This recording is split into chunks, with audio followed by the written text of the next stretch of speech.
Während der Regierungszeit des Kaisers Justinian im Jahr 530 nach Christus kam ein Mann mit seinem Hund nach Antiochia am Orontes und erregte große Aufmerksamkeit, denn sein Hund vollbrachte Wunderwerke. Er konnte unter anderem die auf Münzen abgebildeten Kaiserporträts fehlerfrei zuordnen.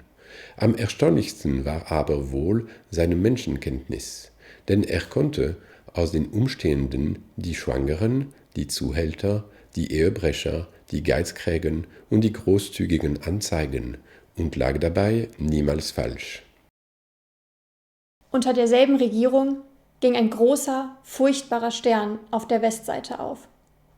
Er leuchtete nun 20 Tage lang, und es kam zu Trockenheit an verschiedenen Orten, zu Mord und Totschlag in allen Städten, sowie zu vielem anderen Unheil verheißenden.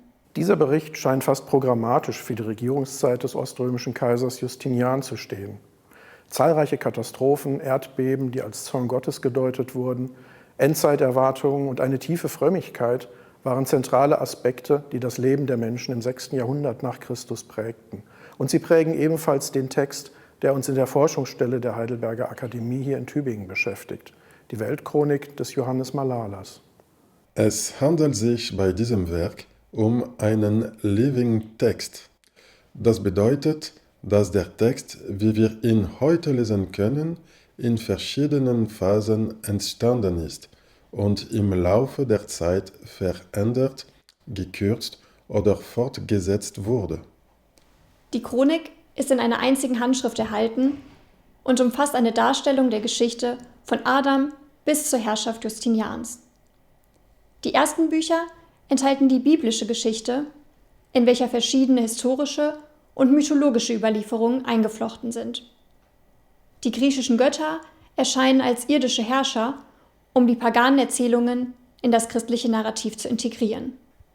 Der Gründungsmythos um Rom enthält wiederum einige Elemente, die den gesellschaftlichen und politischen Umständen des spätantiken Konstantinopels entnommen sind und auf die Gründung Roms rückprojiziert werden. Die Werkmitte bildet mit der Geburt Christi einen erkennbaren Einschnitt. Von diesem Zeitpunkt an wird die Weltgeschichte mit der Abfolge von Kaisern und mit der Geschichte des Römischen Reiches, das ab Konstantin christlich geworden war, gleichgesetzt. Das Narrativ ist ganz auf die Gegenwart des Lesers im 6. Jahrhundert ausgerichtet und zeigt, wie Gott im Laufe der Geschichte das Kommen des Christentums angekündigt hat. Dies geschah zum Beispiel durch ein Orakel, das den Argonauten die Gründung eines Tempels befohlen hat, der zu einer Kirche der Jungfrau Maria werden sollte. Oder das dem Kaiser Augustus die Geburt Christi offenbart hat.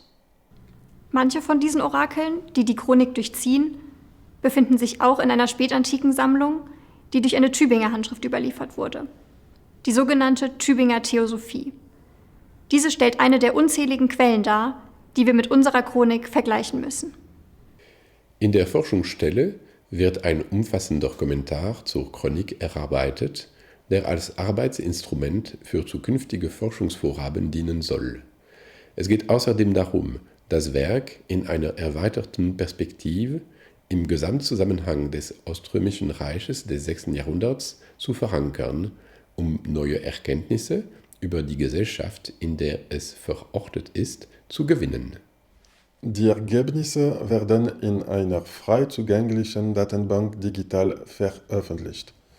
Sie enthält den Text mit den zugehörigen Kommentaren, die regelmäßig online gestellt werden.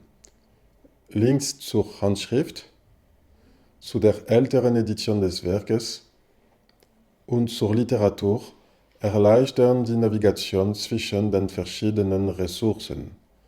Der Kommentar wird am Ende des Projekts ebenfalls in gedruckter Fassung veröffentlicht werden. So unglaublich die Geschichte des Wunderhundes und des erschreckenden Sterns auch erscheint, sie muss im Kontext des Werkes und der Gesellschaft im 6. Jahrhundert nach Christus betrachtet werden. Und das ist, was unser Kommentar ermöglicht.